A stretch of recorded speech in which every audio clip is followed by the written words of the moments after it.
Hello, and welcome to the Get French Football News Preview Show for today, February 23rd, 2017. Nathan Staples is with me today. Adam White is unfortunately absent. We do hope to have him back next week to run the rule over all the cup action that'll be coming up as well. But before delving into an interesting weekend in Ligue 1, we'll cast our eye over the weekend's European action, notably Monaco's trip to the Etihad.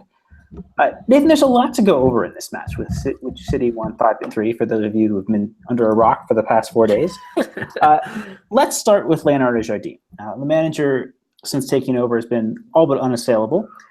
We had spoken Monday about the potential fitness of Bakayoko and Sidibe before the match.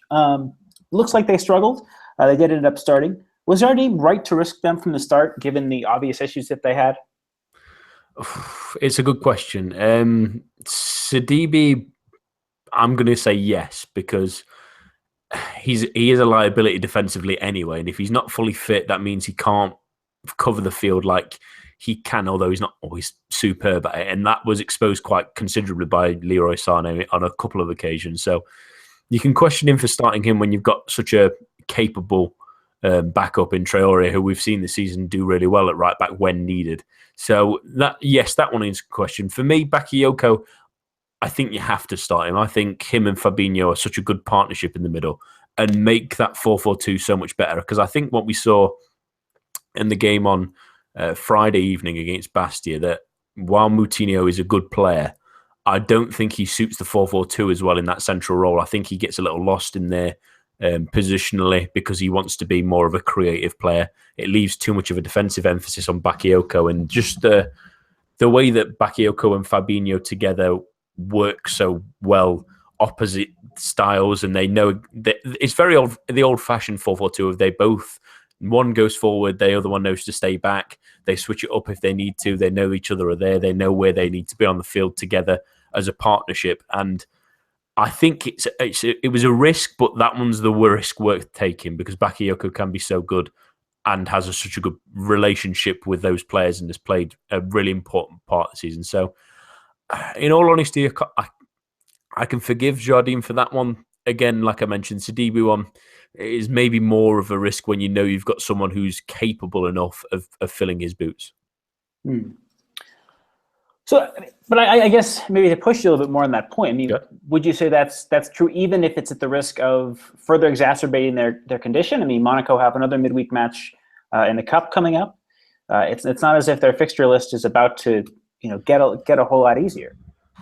Yeah, it's a pain for a lot of clubs, and being a Manchester United fan, I know it all too well at the moment, is that when you're still in so many competitions, and that's a great thing, and it's great to be succeeding, it does put a strain on a squad, and especially one at Monaco that we've said has got good depth in the past, but when Boschili is injured, when you mentioned like Bakayoko and Sidibe aren't fully fit, Jameson was banned for this one, it starts putting a little bit of a strain on the team, especially when, like you say, that you think about the cup game in midweek, which is against Marseille, which isn't easy, because you're thinking if you're more in the situation of PSG of facing maybe a second-tier side or something like that, it's a little bit more fathomable to play younger players in those stages. But they really think they had a shot, I think, at this game, and it was clear by the absolute frantic nature of it and the goals that they scored full stop that they felt if they put out a good side and put out a good marker, they could really cause City problems and maybe have won this tie all on its own in the Etihad.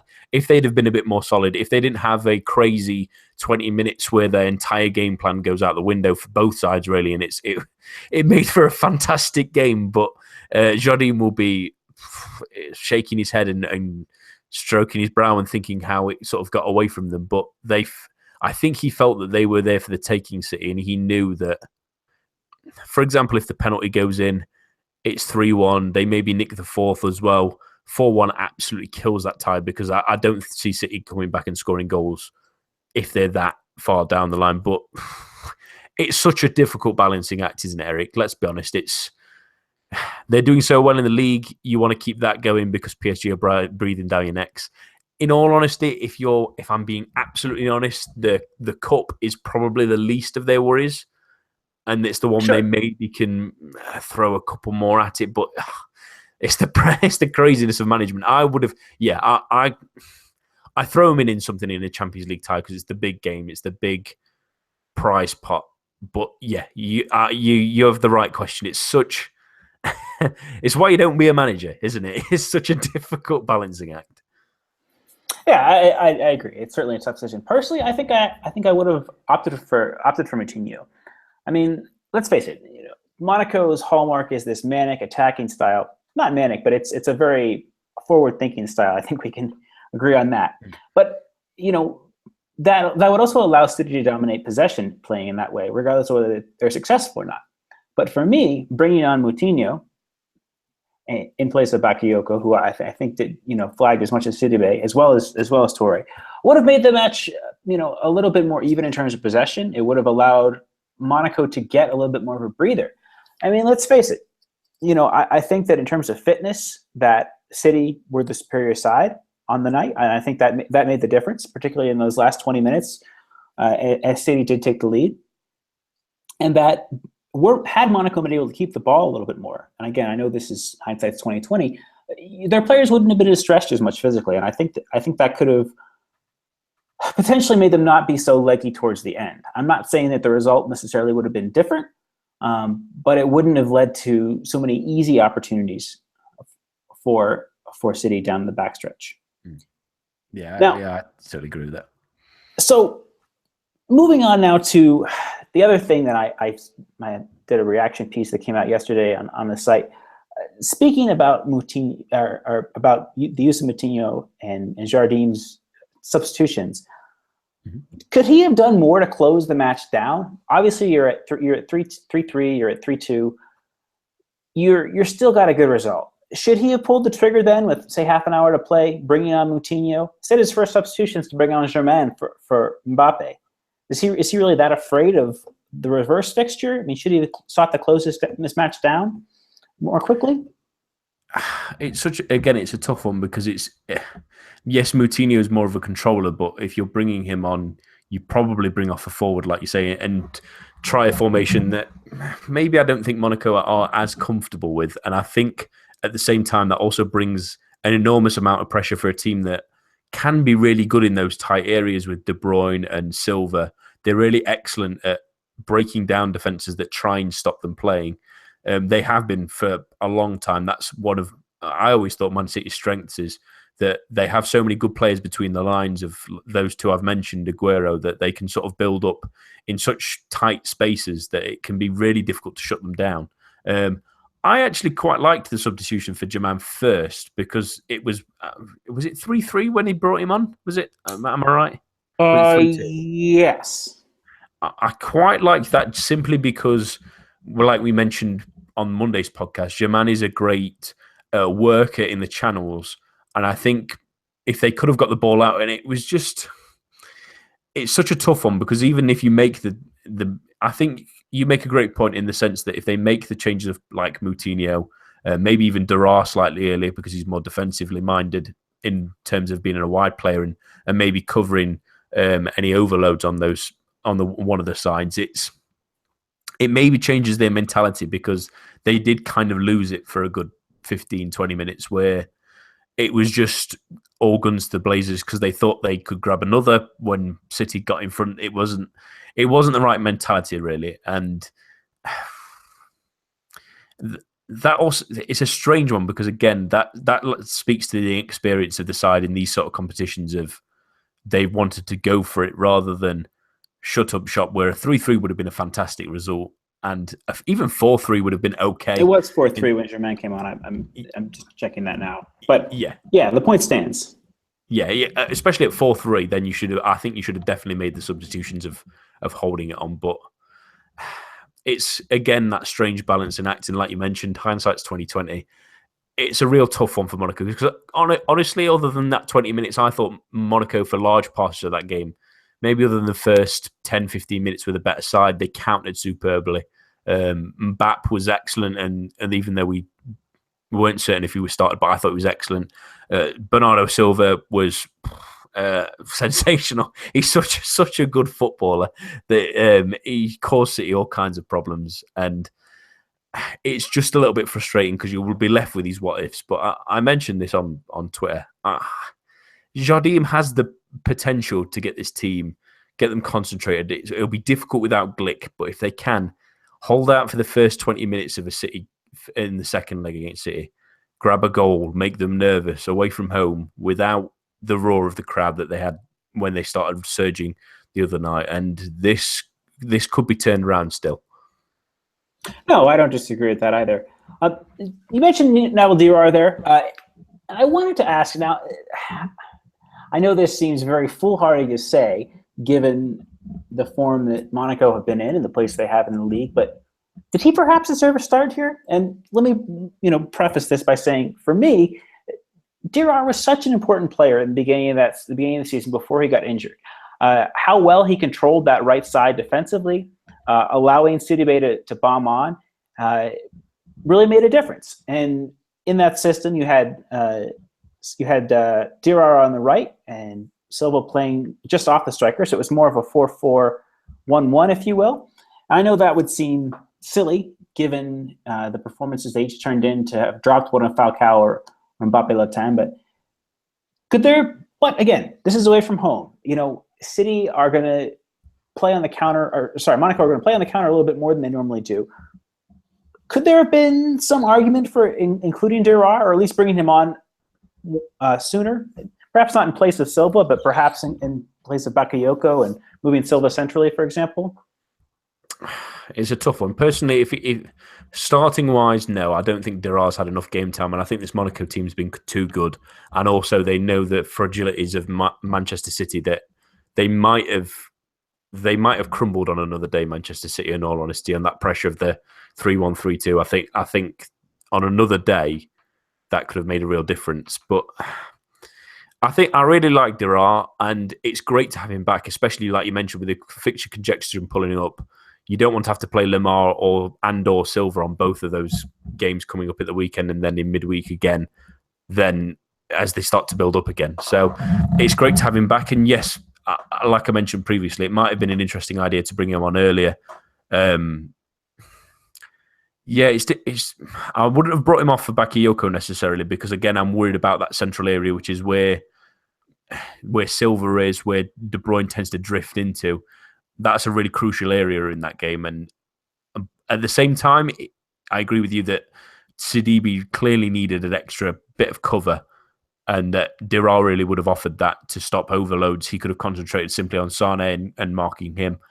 So, yeah, I would have probably brought him on earlier. I probably would have risked it and taken Lamar off and switched Bernardo possibly to that wing.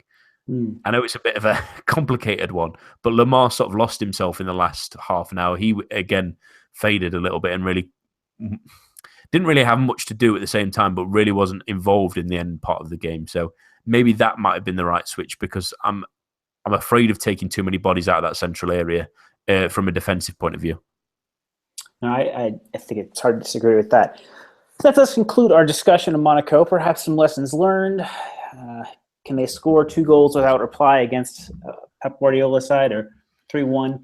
I think there's still every chance. We've seen this team get impressive results against the best they've had to offer. They won 3-1 against Paris Saint-Germain earlier in the season, for example. But Champions League football is another story. So best of luck to Monaco when they do have the reverse fixture in just under 3 weeks. So speaking a couple words now about their opponents, though, Manchester City. What was your overall impression of them? I know that there did seem to be a little bit of a tactical misstep for Pep Guardiola, at least to start, but bringing on Guardiola for Fernandinho seemed to make a difference. Or bringing on Zabaleta for Fernandinho, seemed to make a difference. If only they could bring Guardiola on, eh? I know. We'd have to play that 4-1-4-1. How did he approach this match? I know we had expressed some doubts on a Monday about how well this 4-1-4-1 could hold up against Monaco's defensively, but it offered so much more in attack. Was it worth the risk, etc.? What was your overall impression? It was a strange one. Again, I thought Man City ebbed and flowed much like this season did. They were awful at parts, and the second half, the first half, and the first 10, 15 minutes of the second half, where they were really put to the sword at times from some of the attacks. It felt like every time Monaco broke that they were going to score. Their centre-back pairing still not convincing at all. And it seems to be getting worse more than anything, which seems so strange to think about, that such a big team with such a great financial backing behind them can't find a pair of centre-backs that can actually defend. It's worrying. Although I always feel like Stones is on the brink of eventually getting there, but he needs someone much, much better and much more experienced beside him. Where they can find that, I don't know. But I agree with you. The tactical adjustment to put Zabaleta, who's much more natural right back, but still a great defender as well, instead of Fernandinho, who I thought they played partially to combat Bernardo Silva coming inside a little bit more. But that also just freed up Sidibe to be really alone, because Sane's not going to be defending an enormous amount, and that really put a heap of pressure on him. It made a real difference. I thought Zabaleta was much more solid. He didn't allow Bernardo Silva too much space to cut inside, but also didn't shirk his own abilities at right back. But at the same time, that was a real misstep to move Fernandinho, who has been decent this season. He's picked up a couple of silly red cards, but he's a very solid centre defensive midfielder, and pulling him out of that area as well probably gave the freedom for Bernardo Silva to move in those areas, but also for Falcao to come short for the ball, and that then in turn allowed Mbappe to terrorise those centre-backs. So he realised that adjustment luckily it was just about bang on. If he'd have left it a moment later, there might not have been a chance to get back in the game, but he probably timed that substitution just about right. I think I'd have to agree with that. I think we also need to give some credit here, speaking of Manchester City's defensive performance, to the likes of David Silva and Kevin De Bruyne. These players both, I think, worked incredibly well to track back, as well as the two fullbacks cutting inside. It really wasn't, despite the nominal formation of 4-1-4-1. Yaya Toure had quite a bit of support, both from the central midfielders tracking back and the fullbacks cutting inside. So it was a good holistic approach, I think, from City, and I think that there's a lot to be said for how this team looked. Are they going to catch Chelsea in the Premier League? No. But if they do progress in the Champions League, I don't think that they're a team that anybody wants to come up against, given the sort of form they showed and the sort of potency that they've had. And like I said, we saw this similarly last year. I mean, I know it was Pellegrini, I know it's a different system, but getting players that are nominally such devout attackers to work tracking back has given this team success in the past. And we saw this last year it was Navas and Silva. They both ran the channels really well against PSG and tracked back and defended, and I think that was the key to getting through in that time. So I think there's a lot of good things to be said about City's performance. And letting in 3 goals is going to be frustrating, but I think that you get full fitness back to the squad, and there's going to be more to come for this team. So finally, a bit of redemption for Sergio Aguero. I mean, should he keep his place here? I know that there's a lack of options, but are we, just kind of shaking our heads about how he was even dropped, or was this the kill in the backside he needed with Gabriel Jesus coming in? Yeah, absolutely, and he was terrific. Again, he was running after every ball. He put a real effort in defensively, I thought, as well, in the attacking areas of putting himself about. He was excellent. He was probably the best player for City, really. He did a little bit of everything, obviously grabbed his goal very well as well. He's a really great footballer. he maybe, like you say, I think he just needed that little bit of a shove, a little bit of a moment to say, you can't just assume that you're going to be the number one and not put the work rate in. And he was excellent. And if he plays like that again, without Glick as well, I think Monaco, I don't know what Monaco will do to stop him. I think he'll power City by himself to win this tie if he's allowed to in that second leg. Preliminary prediction then for the reverse? I really want to say 2-0 to Monaco, but I'm gonna say if it follows the same pattern as the other game, I'm gonna go 2-2 again. That's the words out of my mouth. That's what I would say as well. So Monaco can score, but without Glick, I really, really worry about their ability to defend. So moving on now to the Europa League. Your team were in action yesterday. Believe it or not, I guess they have. The official reason was that they were worried about traveling fans mingling in the Rhone Valley. That is Manchester United fans and AZ fans who, I don't know, maybe have a reputation for being a wild bunch. But anyway, United played yesterday and won 1-0 at Geoffroy Guichard. Henry Mkhitaryan with the goal. 4-0 win on aggregate. Nathan, you watched the match. What made this Sante side so lackluster, so different to the one that has showed so much enterprise in the reverse fixture? The moment, I think the early goal, and it's not super early, it was in the first 15 minutes, but I think it killed them stone dead in the water instantly. I think they knew that as soon as that away goal goes in, that's now a 5-goal mountain that you have to climb. And that's how are you going to get that started for the Saint-Étienne side that we criticise so often for not being dangerous enough in attack. They don't really show enough endeavour in those areas. They haven't really got a great centre forward. They're playing Hamuma as a roaming number 9 at the moment, and we just saw classic Saint-Étienne. In all honesty, they realised that the tie was probably over. They also, in all honesty, in another day. This could have been 4 or 5 to Manchester United if they were a bit more clinical in the final third. Rashford had a couple of chances. Ibrahimovic was screaming for a couple of tap-ins that he didn't end up getting. It really could have been quite ugly. So it was classic. It was more like what we expect from a Galtier side, and probably what we expected in the first leg of being a bit more tighter, tenser, not really creating much, but they just really went for it at Old Trafford, hoping they could get a goal, and coming back knowing they didn't have the goal and getting that blow so early. Because a goal with that crowd were absolutely terrific. There's so many of the United players on their Facebook feeds and such were raving about the atmosphere because it was absolutely fantastic for the entire 90 minutes. But that can only do so much. It's a shame that the product on the field doesn't match the colour in the fans, really. But yeah, I think that was the knockout blow, really. It was a lovely finish from Mickey, and to get it so early, it really knocked the stuffing out of them, and they didn't really recover. I thought there were moments where they were okay. I thought Malqui was pretty decent, but it was because he didn't have to do an enormous amount of defending, although he did cover excellently, covering the ground. He needs to do more of that going forward, because when he plays like that, he looks so much better.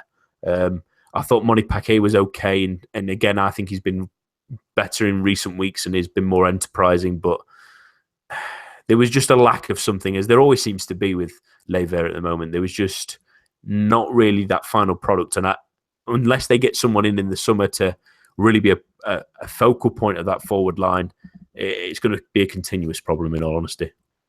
All right, moving on now to today's Europa League fixture. That's Lyon beating AZ Alkmaar, a match that just finished a little while ago, 7-1 to win 11-2 on aggregate. Nabil Fekir scored a hat trick. Okay, AZ were, as we were speaking before the show, really poor in both legs. But could we take a positive from this? Was this a sign that Lyon could function with Nabil Fekir as a striker?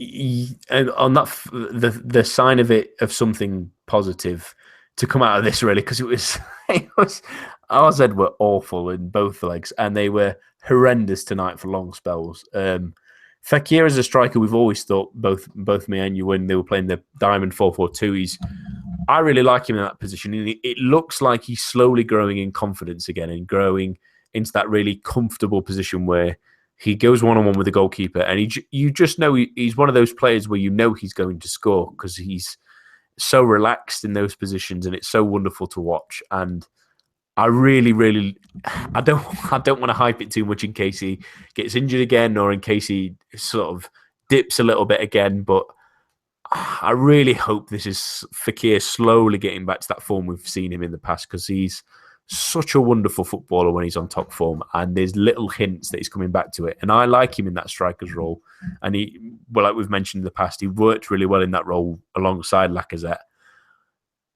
And I think that's his future as well. I think next season, when Lacazette clearly is going to go, Fekir will move into that central role, probably with Depay on one side of him, a mix between the other three of Valbuena, Ghezal if he stays, and Cornet on the other wing, or maybe a mix of four of those. I don't know, but it's a sign that I hope they keep playing him there when they can. I mean, in the games that they can afford to maybe rest Lacazette like they could tonight, it was a really great opportunity for him to shine in that role, and shine he did against what might as well have been a bunch of cones out there, really. But yeah, that's the main positive they can take, and hopefully this is a big confidence boost for the entire team because they were good against Dijon at the weekend, but they were probably a little bit lucky at the same time. It was a strange game, but yeah, hope for the future for Fekir, and hopefully now this is, again, we've mentioned it before, that it looked like he was slowly coming back. Hopefully this is another step in the right direction for him to get back to top form. Yeah, I would tend to agree. And I think also not only going forward, but this season as well. I mean, Lacazette, with Lyon still fighting on two fronts, we have to wonder at what point that's going to take a toll on him. Playing every single match, is injury going to be a risk? Is suspension going to be a risk? We know that he did miss some time earlier in the season due to some various injuries, and it's not as if he doesn't have a history. I mean, thinking back to that 2014-15 season, I believe he missed most of February with a back injury. So there's previous for this, and I think that resting Lacazette a little bit more in the next 3 or 4 months as the season winds down, I think can also be really key in allowing Lyon to attack the Europa League with as much as they would like to. We'll see the draw for that tomorrow. I think that there's quite a bit of anticipation given we've seen some of the quote unquote bigger teams knocked out. It looks like Shakhtar Donetsk, for example, are going to go out to Celta Vigo. Spurs are out. So it's really shaping up to be a pretty open competition. I think we can look forward to Lyon having a good chance to make it even further in this stage, depending on the draw. Yeah, a lot of big roadblocks are falling off, aren't they? But yeah. Yeah. So looking forward to our prediction game, we have current standings of myself on 59, Adam on 51, and Nathan on 47. I had a better week last week than I have recently. I got 1 score right and 2 predictions right. Nathan, you got 1 score right. So again, it's 3 points for a correct score, 1 point for a correct prediction. But we've got 5 matches to look at. You could be right back on top at the end of this match day. So let's get into it. Starting with tomorrow's match, Nice hosting Montpellier. Now, Montpellier has struggled on the road, but the additions of Mbenza and Dolly look pretty good. Stéphane Sessagnon's really adapted to playing more of a Morgan Sanson role. I don't think it's an orthodox defensive midfielder, but someone who can really shuttle between defense and attack. I think that's a really masterful stroke by Gasset to play him a little bit deeper, and a good display of maturity by Sessegnon himself to play that role, without having to be the prime creative influence that he has been in the earlier part of the season. So, do Montpellier have a chance? I mean, do they look sharp enough to get a result against Nice, or was it just a matter of playing against a disinterested Saint-Etienne last weekend? Well, they've been in better form recently. I mean, they've won 3 of the last 4, and that loss was against Monaco, where they had a distinctly average first half, but they did come back into it with a Hilton goal and did look dangerous in occasions. And I don't see why not. This is a real watermark, though, I think, of where this team is in terms of after the Frederic Hans left, and obviously it's I keep forgetting his name. It's who's in charge now. It's keep skipping my mind. I'll double check. It is Jean-Louis Gasset, isn't it? Yes, right. Former PSG assistant manager. Yes, yeah. They look better. They definitely look better recently.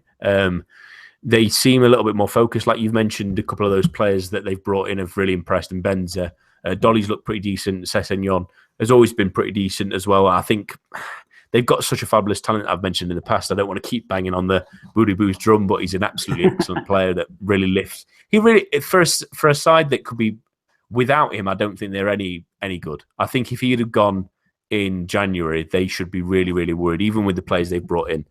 He makes such a monumental difference to this team. And then you've got Mounier up front as well, who's excellent. You've got decent defenders, at least in Hilton, experience-wise, who's been there, done that with about everything. So that always helps, although the defence has been creaky in the past, but is a little bit better recently. It's not perfect yet, but it's better. But away from home against the Nice side that got a good result last weekend, although obviously there was mitigating factors to that with Balotelli, and the news about Alisson Player is a real worry as well. And that will be the worry for them, is scoring goals. But this Montpellier team sometimes gift you a couple. So This is a really intriguing game. I think they've got a chance, but in all honesty, I think it'll be a draw, but I think it's close to call. All right. So turning now to their opponents, to Nice, how do they line up? We spoke about the lack of availability of both Alassane Plea and Mario Balotelli, who is only suspended for one match. A small favor there is his third red card. He only gets one match. Mikel Lebihan is been named in the side. I mean, he was someone who was brought in from Le Havre, but has struggled with injuries. Was a decent striker in Ligue 2. Is a bigger physical presence than would be either Donis or Belhanda. How do we set this up if we're losing 5? I think he risks Donis. I think he did that earlier this season. Not when it was injuries, but he did. What was the game he started? It was against. It was recently as well, wasn't it? Oh no, he played the majority of the game against Rennes. He played 48 minutes. That was it. So that was his most. Other than that, you can look down the list and he's played 32 minutes in the first game of the season, coming off the bench. Other than that, 23 minutes and then 48 minutes there. So it's a risk. But do you play Libyen, who's barely played any football as well? It's a real toss-up. I think he risks the Greek international and hopes that maybe he can provide some sort of spark that if Balotelli, when he comes back, doesn't really force himself into it, gives them another option and another chance. Other than that, I think they'll try and set up the same kind of way if they can. I know Sarr's not in the squad again, so it doesn't seem like they'll go with a back three. But I risk Donis being a more natural striker than Belhanda, who would be my other option. I just don't think Le Bien has shown me in the past that although he did well in Ligue 2, again, he's as much of a risk. If it's a good option to have at least. I think if they are struggling for goals, try and bring him on, see which one of those two work in this game. It's a strange thing to say that because they need to keep catching up with other teams. But yeah, I stick with that decision. I think Donis is the more logical idea, who at least has played more game time with his team and the players around him. And I think he did quite well in that Rennes game as well. He had quite nice movement. I've quite enjoyed seeing him when he's played. Give him a risk in the sense that he might give you something extra, I think. All right. So, speaking about Malang Sarr, I wanted to see if you had any thoughts on this. This has really come as somewhat of a surprise. I was speaking with Rich Allen, who's been on the show before, earlier on Twitter, that I noticed in looking at the squads that he's not injured, he's not suspended, he's just not with the team. There's no mention of him at all. And this from a player who had started, I think, all of Nice's first 23 matches. He hasn't been seen on the bench since coming off against Monaco. What do you think is going on here? Is this just a matter of Favre shielding this player from criticism? Has he had experienced some loss of form, or do you think that there's something more wrong with the player psychologically? No, I don't think it's the second option. I think it's probably Favre shielding him a little bit because we have to. I know it can be strange to think, but we have to remember sometimes how young Sarr is, and it's weird to remind yourself that he's only just turned 18 recently, which is crazy to think about how well he started the season. But he maybe just needed a moment out of the spotlight. We'd mentioned a couple of times before that he'd not played as well. He'd struggled in games. He started looking a little bit exposed in a flat back four because he can be great on the ball, but he was really often giving it away to the opponents. That will create massive pressure. And I think that I can't imagine him being a mentally fragility. He's got a great network behind him. We've mentioned in the past that he's still in his mother's house. The money's not gone to his head that he signed a full contract or anything like that. He's got a good network behind him. He's probably shielding me a little bit now, Favre, and giving him that time to take your time out. It's going to be a long season. There's plenty of games left in this campaign. Take a couple of games out, take him out of the limelight. And in fact, that game against Dijon next week, although it is away from home, that's maybe an ideal spot to put him in against a team that can be a little bit indifferent. They've got some good attacking players, but at the same time, they're not an incredible danger at least. But give him time to relax, give him time to settle again, and then slowly introduce him back into the team. And that happens with young players. You just need to keep their their head on a level playing field. When they take a knock, lift them back up a little bit. I don't think this is a symptom of him not stepping up to the mark and him needing to be taken to a side and not utilised. I think it looks to me at least more like Favre taking a bullet for him for the time being at least. Yeah. Well, I mean, I don't know. From my perspective, I think that doing this, rather than just leaving him on the bench, yeah, okay, but putting him totally out of visibility seems to me that it would raise more questions than it would answer about the player's situation. Okay, on form, I don't think that anybody would argue that Dante and Bice are a better pairing at this point in time. But if he's on the bench with those two in front of him, great. But Nice have, is it Lamarchand has been named in the squad ahead of him now, and I think for me that raises more questions. I think it draws more attention to the player's situation than it does worried just to be named on the bench and not used. Because I think we can see that on form, especially if Nice have adapted to a 4-3-3 and they're not using three center backs. That someone has to lose out there, and I think that over the course of the season, I think that Bice, despite his injury, and Dante certainly make a better first choice center back pairing than do Sarr and Dante or Sarr and Bice. I think that's a fair point. So, score prediction then for you, Nathan? A 1-1. 1-1. Okay. All right, and I'll go with the classic Nice result, 1-0. All right, and moving on now to Monaco Guingamp, hosting Monaco. We have, to be frank, I think the question here is now what? Guingamp have been in poor form. I think the worst form in the league, if I recall correctly. But they did manage to draw against Monaco earlier in the season in their reverse fixture. Does Jardim rotate the squad ahead of what's a pretty big cup match against Marseille?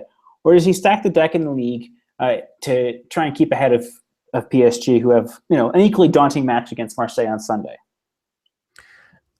Yeah, I mentioned that earlier that the cup game was maybe the least important on the radar, but you make a perfect point of Guingamp being in a real slump at the moment, and it's wondering how they'll get out. They did perform well in that reverse fixture, but we also have to remember that was literally the first game of the season, and Monaco looked very different at that point. We also questioned their defensive abilities and bits like that, and we questioned whether that was maybe an anomaly in the attack point of view. But in all honesty, I think that maybe a couple of changes might help. I think if you can rest Bakayoko, I think that's a really good one. Good game to do it in, and play Moutinho. That might be a good idea.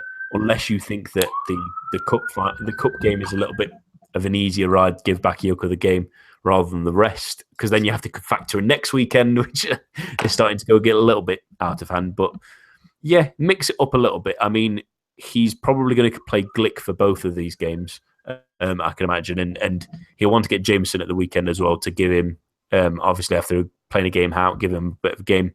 I would probably rest Sidibe in this one. Give Traore a run out, which he probably should have really got in the Champions League because of fitness.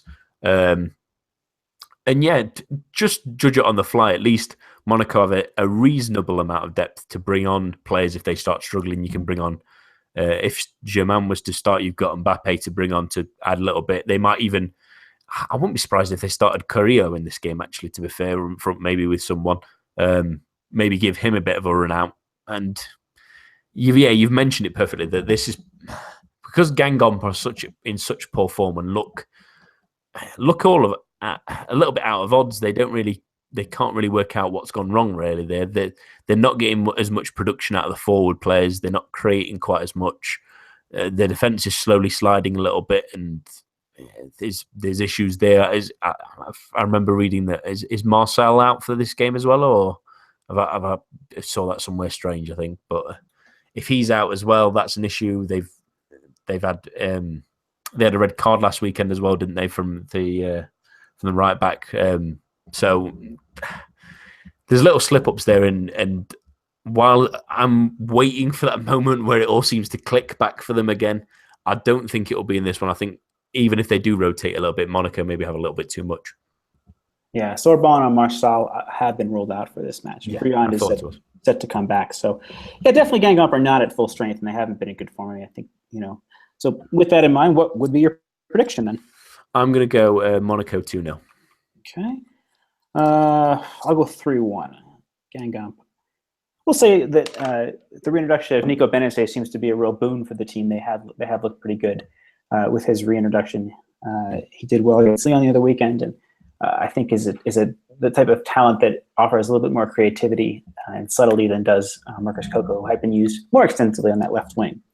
Yeah. Turning our attention now to Lille versus Bordeaux. Bordeaux are once again, well, at least for the last week, hitting on all cylinders. But Lille showed a much more defensive side at Caen. And now they're playing at home. Should they show a little bit more in attack, or should they play to frustrate this Bordeaux offense that's been fairly solid in the past couple months or so? And again, Lille are without either Yves Bissouma or Adamu Sumaro. It's an awkward one for Lille because they're in a little bit of an awkward situation still of really hovering around that danger zone where teams keep picking up points and drop points. So they could do with a result, but it's a difficult game to really do it against. I don't think they're good enough going forward, in all honesty, to really push this kind of game against a team that are really banging form, really. I mean, if you look at the goal scoring record this season, 24 goals, there's only two, there we are. And one team, is there one team above? Yeah, Angers have only scored 22 as well. So there's only 3 teams in the league that have scored less than them. So that tells you exactly the story you need to know about their attacking potential at the moment. Although we've mentioned that they have got some interesting players in those areas.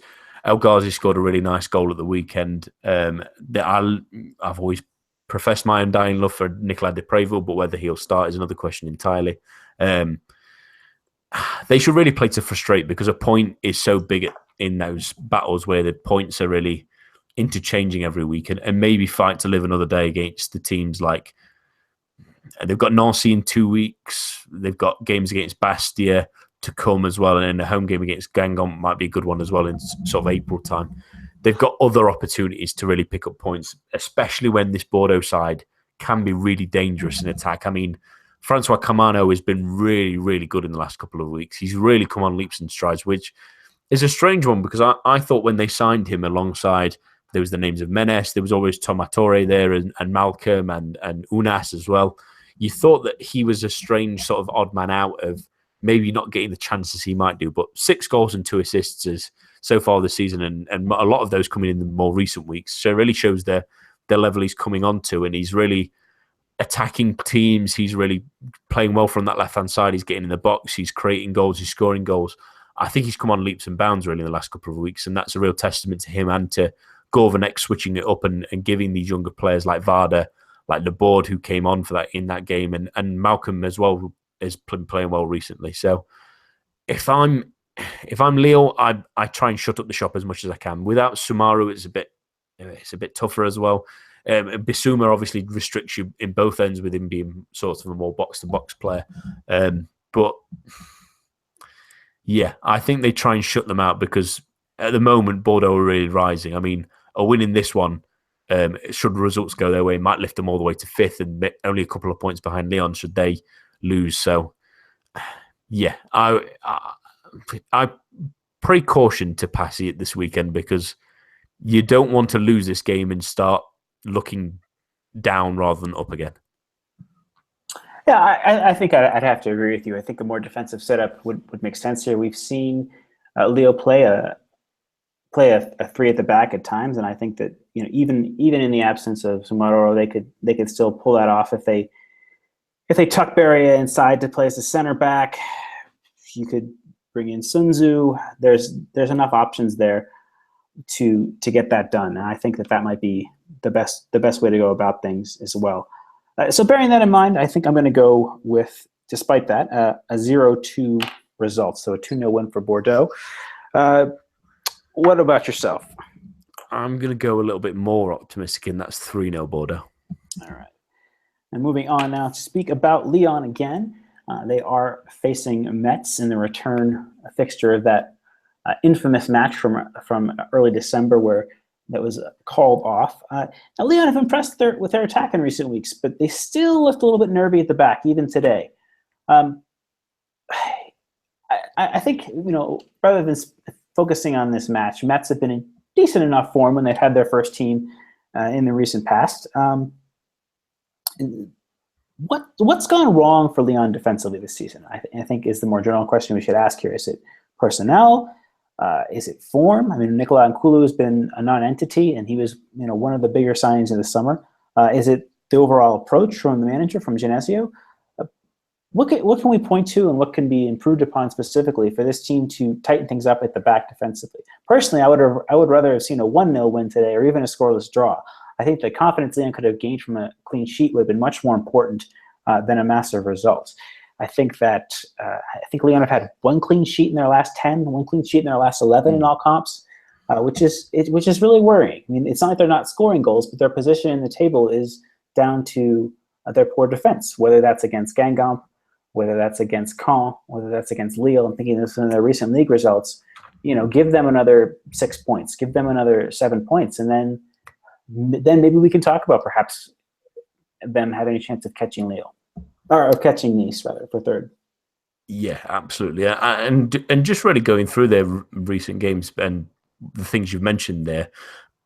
If you think about the personnel, they've tried a little bit of everyone. They've tried Mamana, they've tried Ikabe and Nkulu, Yangambiwa. So they've sort of thrown everyone in there. And other than maybe Diakabe has been really good, but has made the odd mistake. Mamana's made a few mistakes. The other two make relatively regular mistakes. But at the same time, I think that's where the underlying issue is.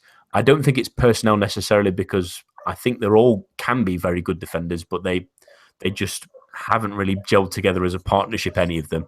I also think that approach-wise and tactics-wise, I don't think that's too much of an issue. I think they work best as a flat back four because of the wing-backs. I think they do have decent coverage from Gonalon in front of them for most times where the tactics are, and that's not too bad. I just think it comes down to individual mistakes, and that's coaching, really. And concentration levels. Every single time Lyon seem to concede a goal in Ligue 1 this season, it's a little bit of a mental error. I mentioned the one the other week where Jallet, who we've praised for his defensive work in the past, he falls asleep and there's a headed goal because he's fallen asleep behind him. The goals at the weekend, the Tavares goal, comes from them trying to play out at the back a little bit. It comes from the corner, doesn't it? Yes, it comes from that corner, and they've sort of left him out. They've not pushed out enough. The Dione goal is a little bit of a shambles as well, and defensively, they're not really. That was the one. Yeah, that was the one they tried to play out from the back. They get caught again from Gonalon, and they're sort of caught on the counter. And it's just seems to be, and I'm sure you've picked this up, Eric, as well, which is just individual mistakes. If they can cut out those little errors, those mental errors, which again I think is a coaching thing, where you need to tell your player, you need to be making sure that your players are fully focused throughout the entire game, especially defenders, where you can, in better teams, drop off concentration wise because you've got less to do. But there always seems to be a mistake in someone in the back four, regardless who they play, and that needs to improve for me, mentality wise. For Lyon to get back to the level they can be at, they need to cut those out. Yeah, I agree. I think it is frustrating. It's not as if these players haven't achieved something. I mean, Diakabe is a bright prospect. Mamana has won trophies in Argentina. He's even been capped by Argentina, even though he's only 20. Yangambiwa and Nkulu are both experienced internationals. So it really is mental, and that's why today was so frustrating for me to see them. It was a good goal from the youngster Garcia, but. Lyon just need to get back to having a good defense. I mean, this is the thing. Back in 2014-15, Lyon had a good defense as well as a good attack, and that was what allowed them to be a legitimate contender for the title. It wasn't just Lacazette and Fekir. I mean, it was they played masterfully, but Jallet was in much better form that season. Beremo was decent at left back, and they were a much more cohesive team defensively. And we just haven't been seeing that this season, and I think that mental mistakes are down to it, because all of these players, all these four central defenders, I think on their best day are certainly of a good enough quality to be in the top three in France, and we just haven't seen it. And hopefully, a manager that comes in that can sort that thing out. I mean, that's the thing. We've seen how managers who have a more defensive mindset can have a massive positive effect on a team. I think that Monaco and Nice are probably the best examples, but Saint Etienne get it done year in, year out. They'll get it done. They probably have a lower expectations than Lyon, but they get it done because of their defensive work ethic, and that's a credit to Galtier. And so if we had Lyon being able to mirror that approach mentally, I think we'd have a much stronger and more consistent third team in France. Absolutely. So then your prediction for this match? I think Metz have been interesting the last couple of weeks. I think that they've added little bits of determination and they've kept themselves in games. They were maybe a little bit lucky against Angers at the weekend to draw, but they're hanging in there and about. And again, it's Diakhaby nicking goals. I'm going to go 2-1 Lyon. All right. I was going to say that, so I'll go 3-1. Great minds. Yes, think about it. Just to finish off here with Le Classique. So Marseille are hosting PSG, and this is a pretty big match, and Marseille are probably going to be looking ahead somewhat to midweek. They did all right against Rennes last week without Gomis, playing the 4-3-3 with NG using his pace centrally. Should they keep at it tactically, or because of a lack of options, or is there a way that things could be improved?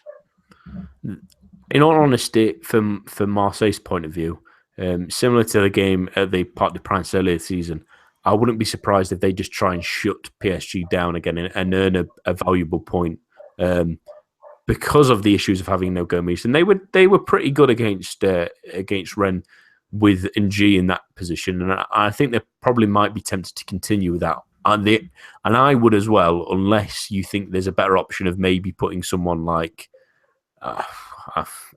Then I can't come up with a name. As in to say, like, if they could play a false nine that maybe gives them a bit more protection, a bit more.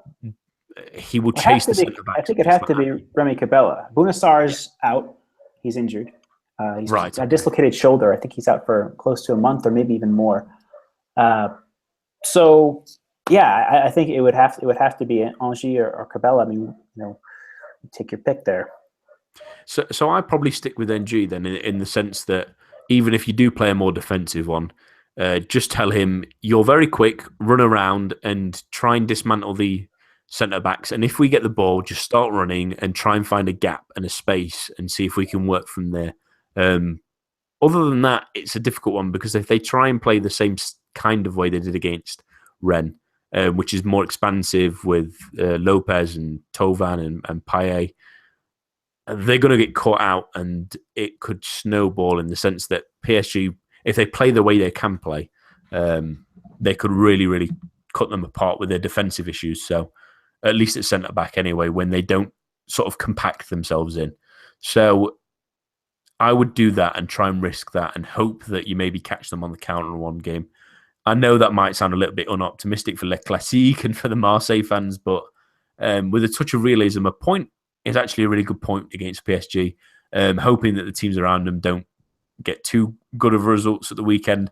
And then there's plenty of games left in the season. They've already played a lot of their difficult teams, Lyon, Marseille. They've got to play a couple of the teams around them, which is the ones they really should be going for. But without Gomis, be a little bit more conservative. All right. PSG seemed to have, quote unquote, got it wrong by some people's standards, not mine personally, at the weekend by rotating their squad. But with Lucas in for Angel Di Maria, PSG seem to have a pretty strong squad here. But they do have the cup match midweek. They're away to New York, a second division struggler. I admit that. Not likely to be that tough. We have seen surprises here before. Now, that said, how does Emery weight his squad here? A loss in the cup, which is unlikely but still possible. It's we've seen stranger things. Does he put his eggs in that basket, or does he concentrate on this match in the league? Go with the Classique. I'll keep it nice and simple. All right. I know. I just had to ask. Yeah, it's an interesting point because the cup is obviously still important, but against such a weak side as well. If it was a Ligue side, it would be a completely different kettle of fish. But with Marseille reeling without Gomis, so they've not really got a natural striker, and they're having to play someone there with their defensive issues as well. If you break a goal against Marseille and they then have to counter you, I think Paris Saint-Germain could really put 2, 3, 4 past them. And with games like we've mentioned, Monaco are facing an out of sorts gang up side, but a gang up side that can be still dangerous. Nice playing without really a season striker, or at least their two main ones out of that one, and against a Montpellier side who are rising. I think it's a really good opportunity for them to possibly close the gap if results go their way before this. So play as strong a team as you can, get a good result, get yourself firmly back into the crazy title race that we're having at the moment. And yeah, if you lose against Niort, that's against your players that you put out there, really, because they should be winning that game, whoever he puts out. So yeah, go full strength, go full hammer. You might even get a crazy result against Marseille and massive bragging rights in France. Well, what would be that massive result then?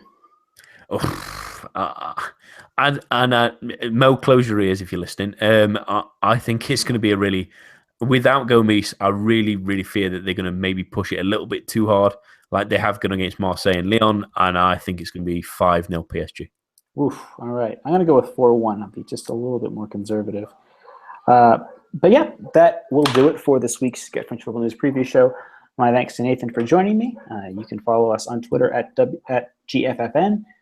We'll be around tomorrow and all weekend with live match coverage on GFFN Matchstone on Twitter as well. And you can please join us on Monday for the regular show hosted by Nathan and with Philip Bargiel. Thank you and have a pleasant weekend.